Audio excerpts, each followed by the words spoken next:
안녕하세요. 특별한 초대에 나오신 여러분들을 주님의 이름으로 환영하고 축복합니다. 예배를 통해서 하나님이 부어주시는 은혜가 충만하시기를 바랍니다. 저희 7월에는 하나님의 그리스도인됨의 축복이라는 주제로 계속 은혜를 나누고 있는데, 오늘은 하나님의 자녀됨의 축복에 대해서 함께 은혜 나누기를 바랍니다. 그리스도인이 된다는 것은 최고의 축복을 누리는 것입니다. 이 세상 어떤 것과도 비교할 수 없는 영광과 기쁨과 존귀가 주어지는 것이 그리스도인이 되는 것입니다. 이곳에서 아직 그리스도인이 되지 않으신 분들, 이 영광과 기쁨의 자리로 여러분을 초대합니다. 아직 또 이미 그리스도인이 되었지만 아직도 이 하나님의 그리스도인이 된다는 것의 축복을 풍성히 누리지 못하시는 분들은 이번 기회를 통해서 내가 가지고 있는 축복이 얼마나 큰지 깨닫는 은혜가 있기를 바랍니다. 그리스도인이 된다는 것은 2000년 전에 유대 땅 나사렛에서 태어난 베들레헴에서 태어나고 나사렛에서 자란 예수라는 실존 인물이 우리의 그리스도요 구원자라고 고백하는 것이 그리스도인이 되는 것입니다. 그는 33년의 생을 살다가 십자가에 죽은 인물이죠. 그런 바로 십자가에 33살, 30대 좀 넘어서 중반 정도에 죽은 그 목수였던 사람을 구세주라고 고백하는 것, 이게 그리스도인이 된다는 것입니다. 사실 그리스도인이 되고 오늘 말하는 자녀됨의 축복을 누린다는 것에는 사실 많은 허들이 있습니다. 예수님이 살았던 그 당시 종교에는 유대교라는 종교였습니다. 우리가 말하는 구약을 믿는 종교였죠. 모든 그 당시 이스라엘 백성들은 유대교였습니다. 모세의경을 믿었고 쉐마라고 부르는 이스라엘에 들으라 우리 하나님 여호와는 오직 한 분이신 여호와시다, 이런 오직 여호와는 한 분이시다라는 그것들을 날마다 3번씩 선언하면서 하루에 3번씩 기도하는 그런 종교였습니다.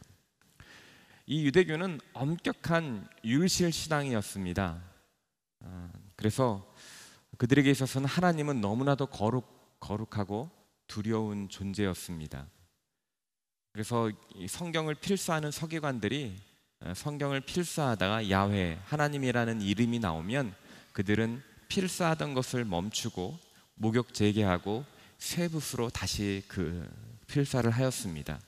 그만큼 하나님에 대한 경외감이 높았죠. 또 사실 일반 사람들이 이 하나님, 야훼라는 말들을 입에 담기를 힘들어했습니다. 너무나 높으신 분이시기 때문에. 그래서 그 오랜 동안 하나님이라는 분, 그 단어를 부르지 않았기 때문에 야훼라는 그 단어의 실제 자음이 모음이 무엇이었는지 사실 우리는 잘 알지 못합니다. 그냥 추측만 할 뿐이었습니다. 그만큼 유대교는 여호와 하나님은 절대자이시며 우리가 다가가기 힘든 그런 거룩한 분으로 여겨졌던 그러한 것이 유대교 구약의 전통이었습니다. 근데 첫 번째 놀랄 만한 것, 어떻게 보면 예수님을 믿는데 허들이 된다는 것은, 이렇게 목수를 생활을 하던 이 예수라 나사렛 출신의 예수가 그 구약의 모세나 엘리야나 다윗과 같은 훌륭한 선지자나 왕도 한 번도 해보지 못한, 꿈꾸지 못했던 말을 한 것입니다. 그것은 무엇이냐? 여호와 하나님을 가리켜 아빠라고 부른 것입니다. 마태복음 11장 27절에 보면 내 아버지께서는 모든 것을 내게 맡기셨습니다. 아버지 외에는 아들을 아는 사람이 없고 아들과 또 아들이 택해 계시해 준 사람들 외에는 아버지가 누구인지 아는 사람이 없습니다. 아브라함부터 몇천 년이 흐르는 동안 그 누구도 하나님을 아버지라 부르고 아빠라고 부르는 사람이 없었는데, 예수라는 분의 입에서 하나님을 아버지라고 부르는 것이 처음으로 불려지게 된 것입니다. 그래서 하나님을 아빠라고 부르고 아버지라 부른다는 것은 그 당시 종교인들에게는 너무나도 충격적인 사람들, 종교인뿐만 아니라 그 당시 모든 사람들에게는 너무나도 충격적인 일이었습니다. 어떻게 인간이 하나님을 아빠라, 아버지라 부를 수 있을까? 그래서 사람들은 예수님을 신성 모독하는 사람으로 생각했고 죽여야 된다고 생각했습니다. 그런데 구약에 보면, 신약에 보면 예수님께서 하나님을 아빠라 부를 때 변화산에서 하늘에서 음성이 들려 예수님을 가리켜 내 사랑하는 아들이다 라고 하면서 예수님이 하나님의 아들임을 증명해주고 있습니다. 제가 이 말을 들을 때 사실 좀 와닿지가 않더라고요. 그래서 혹시 여러분 가운데 부처님을 아빠라고 부르는 분 계십니까? 마호메트가 알라신을, 이슬람교에서 알라신을 아빠라고 부르는 경우가 있습니까? 없죠. 그 절대신을 아버지라 부른다니. 그리스도인이 된다는 것은 이처럼 평범한 목수였던 그 사람이 하나님을 아빠라고 부른다, 그런 역사적 인물을 믿는 것이 그리스도인이 되는 것입니다. 어떻게 보면 이성적으로는 좀 어려운 일이죠. 우리가 지금 2000년이 지나서 이게 많이 종교화하게 됐기 때문에 자연스럽게 받아들여지지만 그 당시 사람들에게는 이것은 굉장한 충격적인 사건이었습니다. 이성적으로 판단해서는 어려운 일이었습니다. 그래서 그리스도인이 된다는 것은 은혜로만, 선물로만 주어진다는 것입니다. 두 번째, 그리스도인이 됐을 때 또 자녀가 된다는 것에 두 번째 믿기 어려운 놀라는 사실은, 이렇게 예수님만이 하나님의 아들이고 예수님이 하나님을 아빠라고 부른다는 것, 예수님이 사셨던 기록을 보니까 많은 기적을 베푸시고 일으키시고 죽은 자도 살리시고 무리도 걸으시고 또 많은 훌륭한 가르침을 하셨으니까 그거는 가능하다고 치자라고 받아들인다고 생각해 봅시다. 그런데 오늘 더 놀라운 것은 그런 예수님을 그리스도로 고백한 사람들에게도, 오늘 본문에서 그러한 사람들에게도 하나님의 자녀가 되는 권세를 주었다라고 선언하고 있는 것입니다. 오늘 요한복음 1장 12절 다시 한번 읽어보겠습니다. 시작. 그러나 그분을 영접한 사람들, 곧 그분을 이름을 믿는 사람들에게는 하나님의 자녀가 될 권세를 주셨습니다. 예수를 구주로 고백하고 예수님의 십자가의 죽음이 나를 위한 죽음이고 예수님이 부활하셨던 것처럼 나도 부활할 것이다 라고 고백하는 그리스도인들도 그 고백을 하는 순간, 예수님이 나와 나의 삶과 연결되었다는 것들을 고백하는 순간 우리도 그 순간 하나님의 자녀가 된다는 것입니다.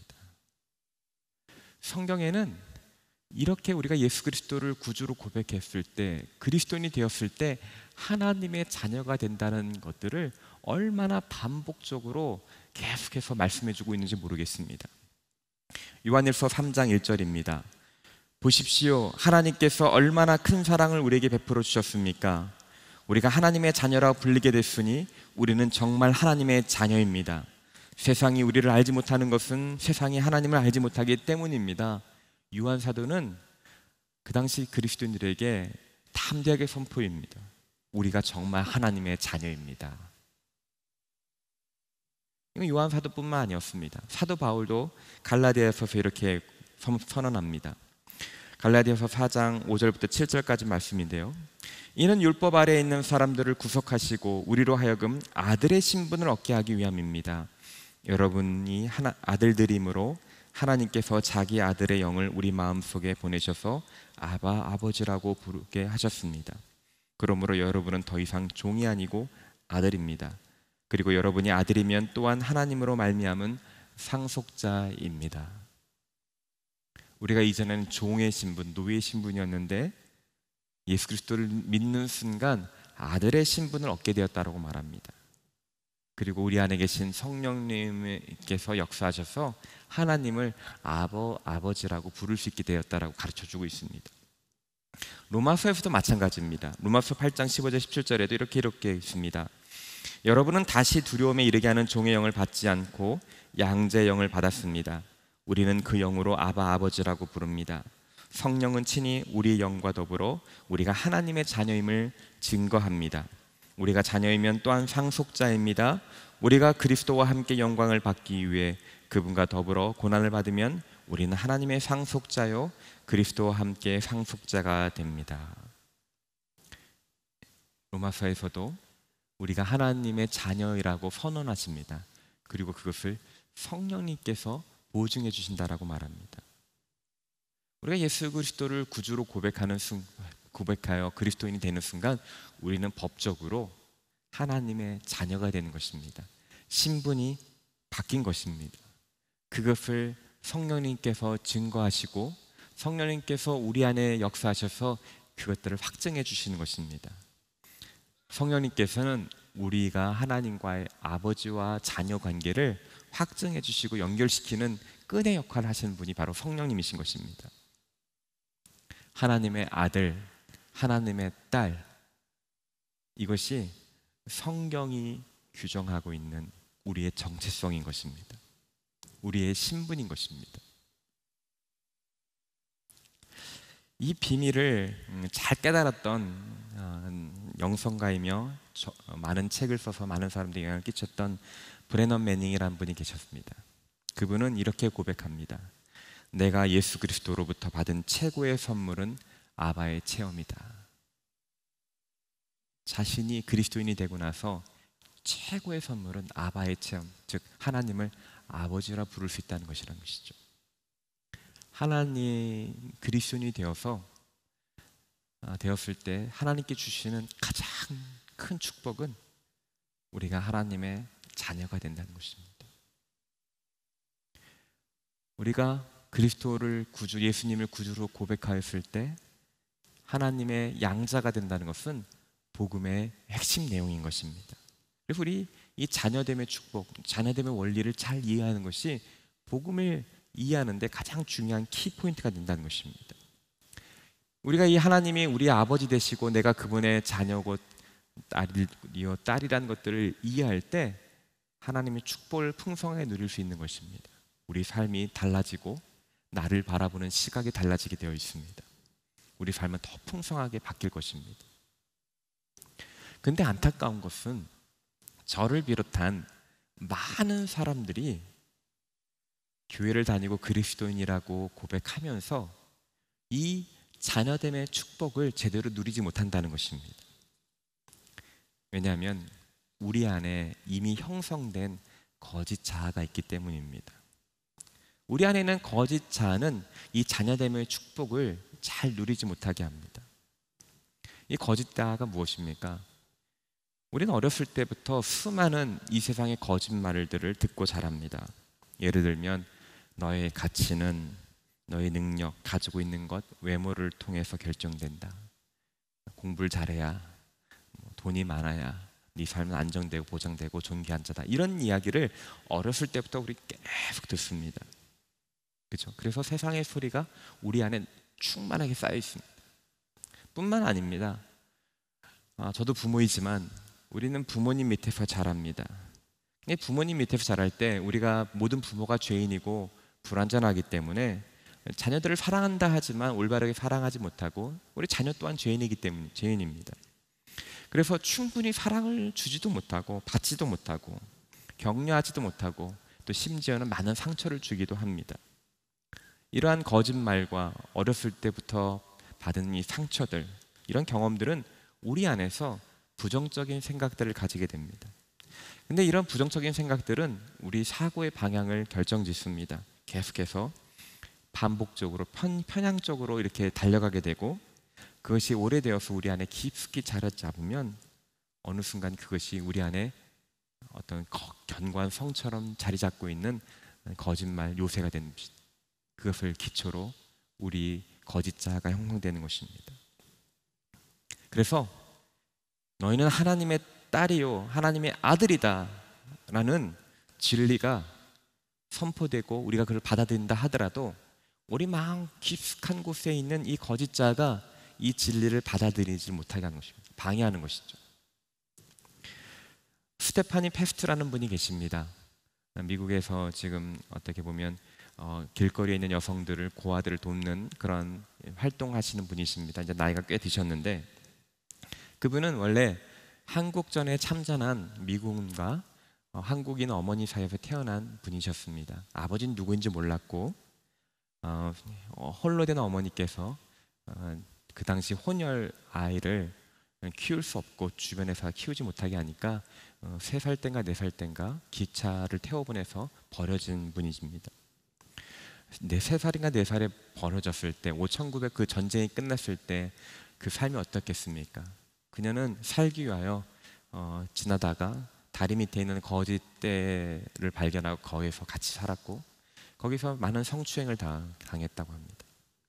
살기 위해서 농촌에서 먹을 것을 훔쳐 먹다가 걸려서 또 이제 혼혈이다 보니까 다른 사람들보다 그 당시 인식이 성숙하지 못해서 더 많이 학대를 당하고 어느 날 잡혀서 지가 다니는 시궁창에 빠뜨려지게 됐다는 것입니다.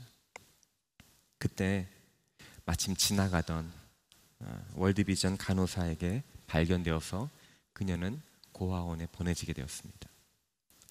9살 때쯤 되었을 때 미국에 너무 좋은 선교사 부부가 고아원에 와서 그 스테파니라는 그분을 입양했습니다. 사실 입양할 때 지금도 마찬가지인데 9살 정도의 큰 나이에 있는 나이를 이미 든 자녀들은 잘 입양하지 않는다고 합니다. 어린 갓난아이들을 입양하지. 그런데 어찌된 영문인지 그 부모님들께서 9살 난 스테파니를 입양하였고 미국에 갔다는 것입니다. 스테파니는 가면서 아마 식모로 나는 가나 보다라는 생각을 했다고 합니다. 그 양부모님은 너무나 좋으신 분이어서 사랑을 베풀고 정성을 다해 키웠죠.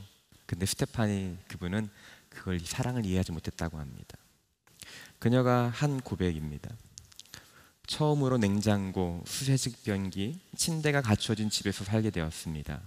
그때 한국에서 부자들만 먹을 수 있었던 달걀도 있었어요. 두 분은 그녀를 깨끗이 섬 씻기고 건강해지라고 약을 먹였어요. 때마다 먹여주고 밤에는 잠자리에 누워주고 새 옷도 사주었지요. 그런데 일을 시키지 않는 거예요. 그래서 혼란스러웠어요. 왜 그런지 몇 달 동안 궁금했지만 두려워서 감히 말을 꺼내지 못했어요. 마을에 나가면 모두 그녀를 대단한 존재인 양 대했어요. 이해가 안 됐죠. 특이라고 놀림받던 그녀가 이제 공주 취급을 받았으니까요. 근데 어느 날 한 여자아이가 그녀에게 미국 사람 냄새가 난다고 말합니다. 아마 한국에서 입양된 사람들이 몇 명 있었던가 봅니다. 아니야, 난 미국 사람 아니야. 근데 이미 이 미국 사람들 정말 웃긴다. 아직도 나한테 일을 안 시켜. 정말 잘해준다니까. 그러자 그 상대편에 있던 아이가 놀라면서 이렇게 말했다고 합니다. 스테파니, 내가 그 집의 딸인 걸 모른단 말이야? 그때까지 한 번도 그렇게 생각해 본 적이 없었어요.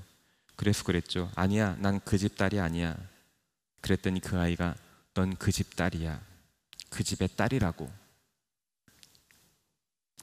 그래서 스테파니는 충격을 받아서 집으로 돌아오면서 말했답니다. 나는 이 집의 딸이구나.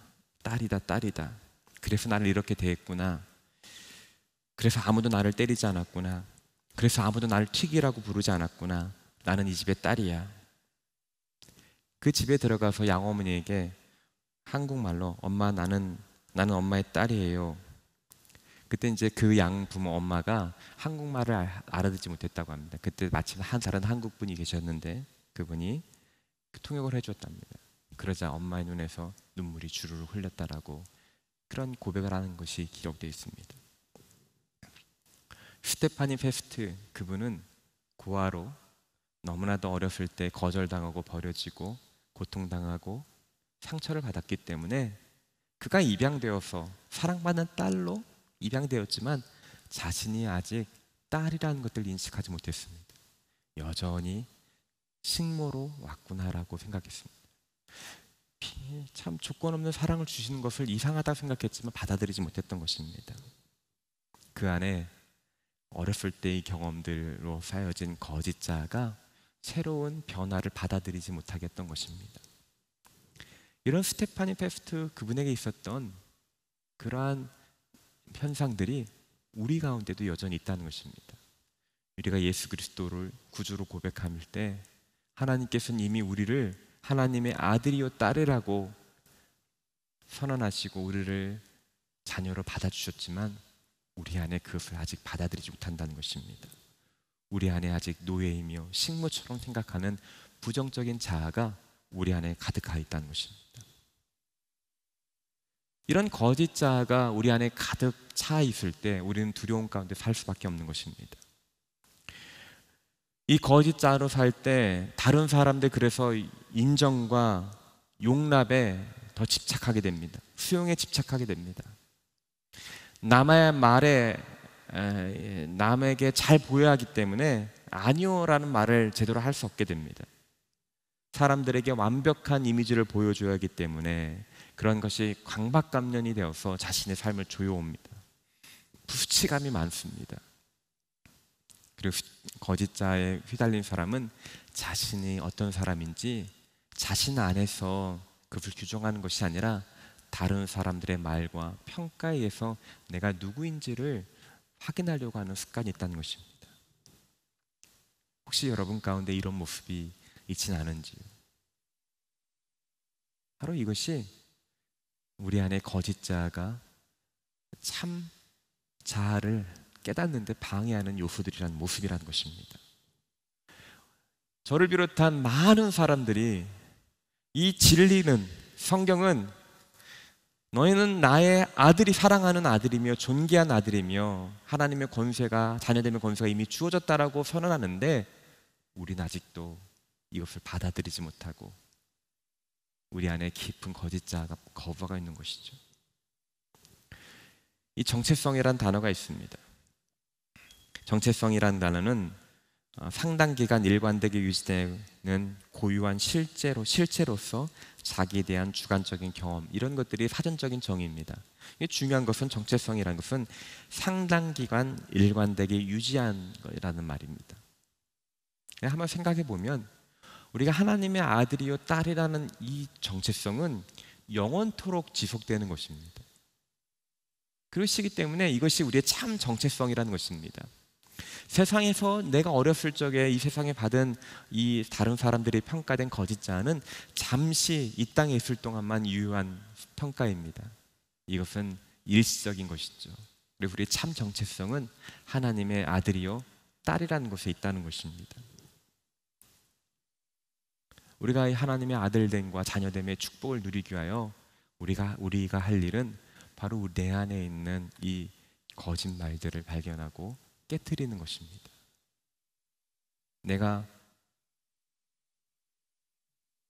다른 사람 말에 너무나도 쉽게 휘둘리고 있다면, 두려움 가운데 있다면, 강박관념에 있다면, 중독에 빠져 있다면, 다른 사람의 말에 천국과 천당을 지옥과 천당을 왔다 갔다 하고 있다면 내 안에 숨겨져 있는 거짓자가 있다는 것입니다.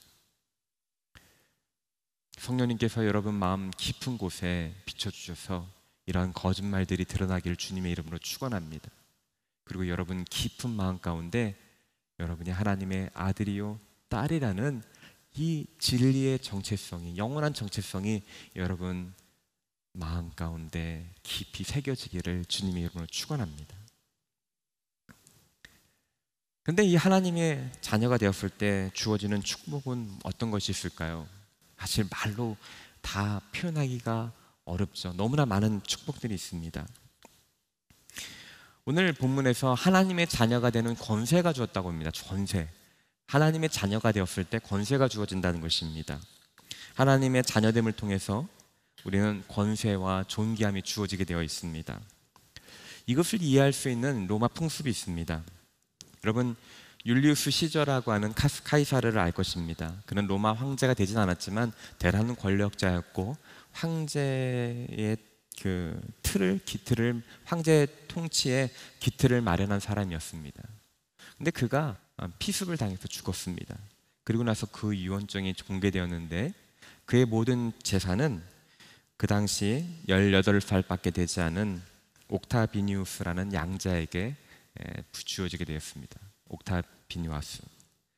그는 시저의 아들이 아니었지만 입양된 사람이었습니다.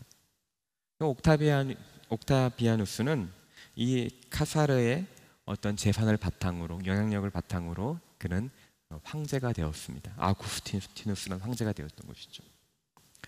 뿐만 아닙니다. 옥타비아누스는 또 티베리우스라는 사람을 양자로 삼아 자신의 황제의 그 지위를 넘겨줍니다. 네로 황제, 티베리우스 2세 등 로마에서는 양자를 입양하여서 황제권을 넘겨주는 경우가 비일비재했던 것입니다. 양자가 될 때 비록 무명의 젊은이였지만 그 사람이 양자가 되었을 때 그는 다음에 황제가 되는 그 놀라운 권세와 존귀함이 주어진 것입니다. 우리가 하나님의 자녀가 되었다는 것은 이런 것과 마찬가지입니다. 여러분, 하나님은 온 우주를 통치하시는 통치자이십니다. 하나님은 온 우주를 다스리시는 만왕의 왕이시며 이 우주를 다 소유하신 분이십니다. 우리가 그분의 자녀가 되었다고 했을 때 무명의 노예였던 우리는 그분의 자녀가 되었다는 그 사실만으로도 존귀한 자가 된 것입니다. 우리는 우리가 하나님의 자녀가 되는 동시에 하나님은 이 세상을 다스리는 자가 된 것입니다. 우리에게는 그렇게 놀라운 권세와 지위가 주어지는 것입니다. 성경에서는 우리가 주님 다시 오실 그날 우리는 하나님과 같이 하나님과 함께 온 땅을 함께 다스릴 것이라고 약속해 주셨습니다. 그것이 하나님의 자녀됨의 축복인 것입니다. 여러분의 미래는 다스리는 자가 되는 것입니다. 얼마나 놀라운 축복입니까? 두 번째, 하나님의 자녀가 된다는 것은 하나님의 공급하심과 보호하심을 받는다는 것입니다. 저희 아들이 둘째 아들이 지금 올해 대학생이 되는데요. 둘째 아들과 저가 사춘기 때 카톡을 주고받은 것들을 한번 살펴보니까 한 몇 달 동안 카톡 내용은 이거였습니다. 아빠 용돈 보내줘. 응. 그 다음에 한 달 동안 아무 카톡이 없습니다. 한 달 지나서 아빠 용돈 보내줘. 응, 보냈어. 이게 한동안 계속 이렇게 저와 아들과의 카톡 내용이었더라고요. 저희 아들은 마치 맡겨놓은 양 저에게 항상 용돈 달라고 당당하게 요구합니다. 자기가 무엇을 엊그저께도 자기 여권을 만드는데 여권 쓰던 비용을 들었는데 아빠 용돈 그 돈 보내줘. 당당하게 말합니다. 왜 그럴까요? 자녀이기 때문입니다. 그 아들이 얼마 전에 수술을 한 적이 있습니다. 수술하고 무슨 서류를 작성하는데 항상 보면 보호자란에 제가 사인을 하게 되어 있습니다. 그리고 그 수술 비용을 제가 다 내고 있더라고요. 내가 아들의 보호자지, 법적인 책임을 지는 사람인 것입니다. 저희 아들은 저의 보호 아래 있는 사람입니다. 이 하나님과의 관계도 마찬가지입니다. 우리가 하나님을 아버지라 부르고 아빠라 부르는 순간 우리의 모든 것들을 하나님께서 책임져 주신다는 것입니다. 하나님께서 우리를 보호해 주신다는 것입니다. 우리가 하나님의 자녀됨입니다. 하나님 보호하심과 공급하심과 하나님의 보살핌 안에 있다는 것. 저는 그렇게 좋은 아버지가 아닐 수 있는데, 그리고 저는 약한 사람입니다. 그럼에도 불구하고 저희 아들을 보호하고 공급해 주려고 노력합니다. 하물며 우리 하나님께서 우리를 책임져 주실 때 부족함이 있으시겠습니까? 그분은 능력의 하나님이십니다. 그 능력의 하나님께 우리를 보호하실 때 우리가 무엇을 두려워할 필요가 있겠습니까?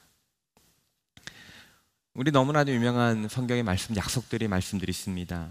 이사야 43장 1절 2절에 내가 너를 만드신 이스라엘아 너를 만드신 분이 이렇게 말씀하신다. 내가 너를 건져 주었으니 두려워하지 말라. 내가 내 이름을 불렀으니 너는 내 것이라. 내가 바다를 건널 때 내가 너와 함께 하겠고 내가 강을 건널 때 휩쓸려 가지 않을 것이다. 내가 불 속을 걸어갈 때 타지 않을 것이고 불꽃이 내 몸을 태우지 못할 것이다. 하나님께서 자녀에게 주는 약속인 것입니다. 때때로 이 약속이 이 땅을 살아갈 때 고통으로 다가올 때 유효하지 않은 것처럼 느껴질 때가 있습니다. 그러나 영원한 관점에 보면은 하나님은 우리를 항상 보호하시고 가장 선한 길로 우리를 인도하시며 궁극에는 우리의 안전한 폭으로 천국으로 우리를 인도하시는 분이십니다. 만약 이 땅에서 우리가 잠깐의 불꽃을 지난다 할지라도 그 순간에도 하나님은 우리와 함께 하시며 동행하시는 분이십니다. 비록 우리가 순교를 당하는 자리에서 그 불꽃에서 우리를 건져주시지 않으실지라도 우리 하나님은 결국에는 우리를 건져주시고 다시 부활시켜서 영원한 천국으로 인도하시는 분이십니다. 우리 하나님 우리를 보호하시고 공급하시는 분이십니다. 이것이 하나님의 자녀에게 주어진 놀라운 축복인 것입니다. 하나님의 자녀에게 주어지는 또 하나 축복은 하나님과 친밀한 관계가 있습니다. 마태복음 6장을 보면 하나님께서 우리 제자들에게 주기도문을 가리키는 내용이 나옵니다. 근데 주님께서 위선자들처럼 기도하지 말라고 말합니다. 말을 반복해서 중언부언해서 말을 많이 해야 아버지께 들어줄 것처럼 생각하지 말라는 것입니다. 그것은 종교적인 관계라는 것입니다. 친밀한 관계가 아니라는 것입니다. 그러면서 주님께서 우리 가르쳐 주셨을 때 주기도문 처음 시작은 하늘에 계신 우리 아버지. 다른 종교에서는 감히 상상하지도 못할 하나님을 아버지라 부른다는 친밀함으로 초대하는 것입니다. 오늘 저희 아들들 이야기를 해서 너무 죄송한데, 저희 아들들이 어렸을 적에, 지금도 마찬가지지만 집에 있을 때는 팬티만 입고 있습니다. 누군가가 오면 얼른 들어가서 옷을 갈아입죠. 근데 아버지 앞에서는 항상 팬티만 입고. 왜 그렇습니까? 친밀하기 때문입니다. 가릴 필요가 없는 사이인 것이죠. 주님 앞에 우리는 그렇게 나갈 수 있는 존재라는 것입니다. 친밀하게, 가릴 필요 없이 뭔가 형식을 갖춰서 말을 많이 해야 되고 변명해야 받아주는 것이 아니라 주님은 우리 모든 것을 아시는 그런 분이시라는 것입니다. 이것이 자녀됨의 축복인 것이죠. 또 자녀됨의 가장 큰 축복은 무엇입니까? 오늘 이 땅에서도 자녀들 가운데 많이 있는 상속입니다. 재산이 좀 있으신 분들, 자녀들 부러워하시는 분들도 꽤 많으신데, 우리가 하나님의 자녀가 되었을 때 하나님께서는 오늘 본문에 읽을 때도 상속자라고 계속 말씀하십니다. 여러분은 더 이상 종이 아니고 아들입니다.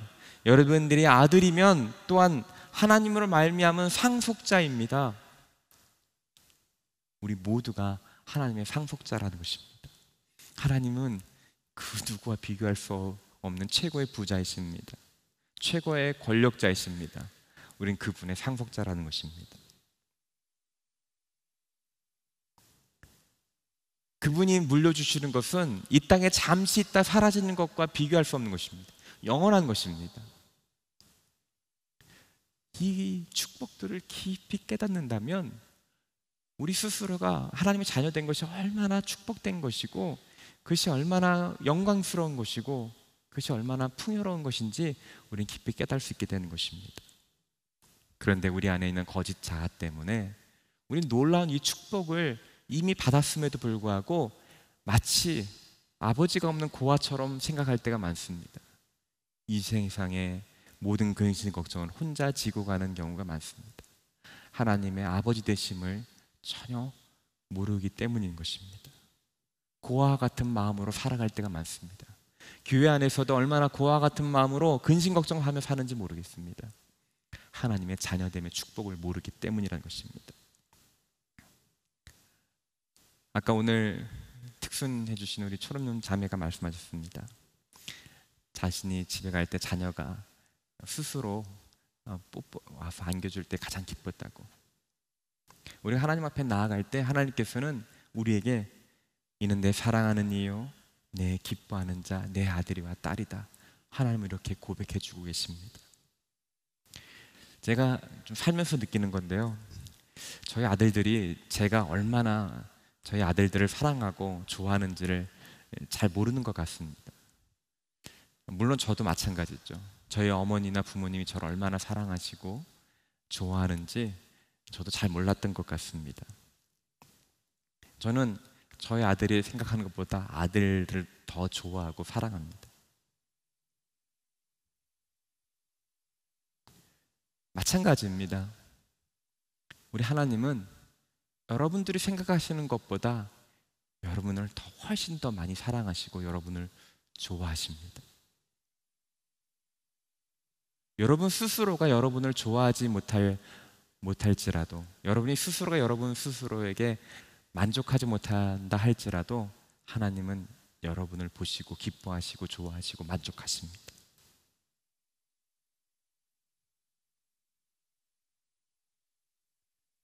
우리 스스로가 자신을 좋아하지 않으면 다른 사람을 온전히 좋아하고 사랑할 수 없는 것이죠.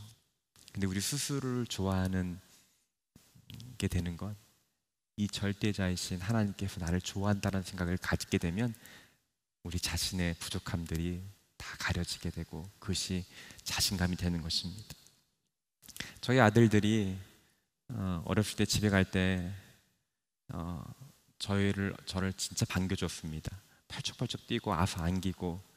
근데 이제 사춘기 지나면서 제가 들어가도 아는 척도 안 합니다. 방문 열고 아빠 왔다 하면 그래 그 정도 하는데요.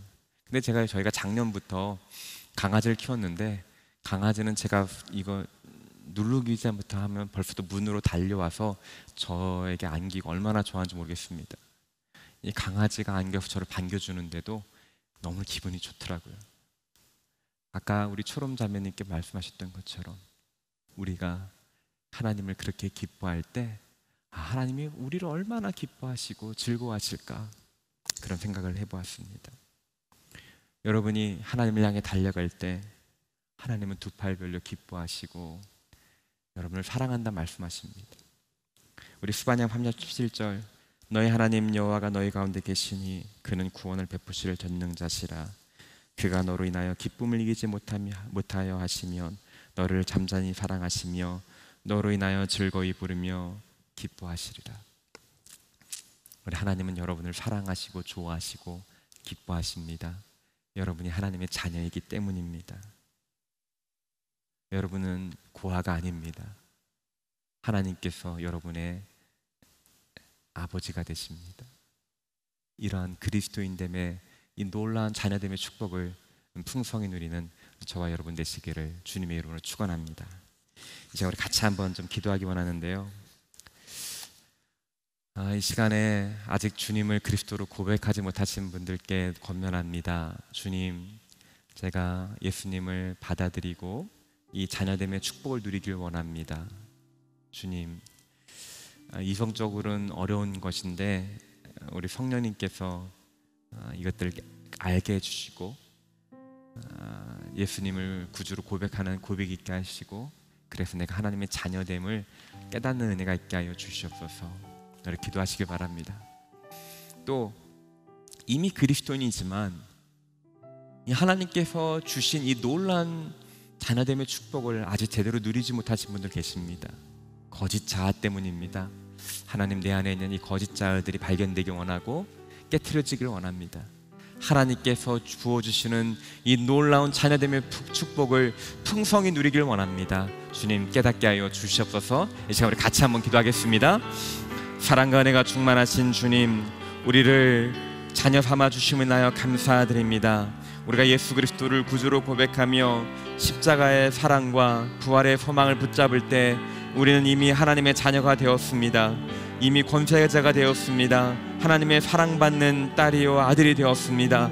하나님, 이 놀라운 축복을 마음 깊은 곳에서 깨닫게 하여 주시고, 그래서 이 참 정체성을 가지고 살아가는 저희가 되게 하여 주시옵소서. 하나님의 자녀되는 축복을 날마다 풍성히 누리며 아버지 하나님을 기뻐하며 하나님께서 허락하신 약속하신 놀라운 영광스러운 미래를 바라보며 우리가 자신감 있게 살아가길 소망하오니 주님, 은혜를 베풀어 주시옵소서. 우리 안에 이 자녀됨의 축복을 누리지 못하게 하는 거짓 자아들과 상처들이 우리 마음 가운데 가득 차 있습니다. 주님, 보게 하여 주시고 깨닫게 하여 주시옵소서. 그들이 진리로 깨트려지게 하여 주시고, 그래서 하나님께 주신 참된 자유를 누리며 참된 축복을 누리는 저희 모두가 되게 하여 주시옵소서. 사랑과 은혜가 충만하신 주님, 예수 그리스도를 구주로 고백할 때 하나님의 자녀됨의 권세를 주셔서 감사합니다. 우리 모두가 이 하나님의 자녀됨의 권세를 풍성히 누리게 하여 주시옵소서. 감사드리며 우리 구주 예수 그리스도의 이름으로 기도드립니다. 아멘.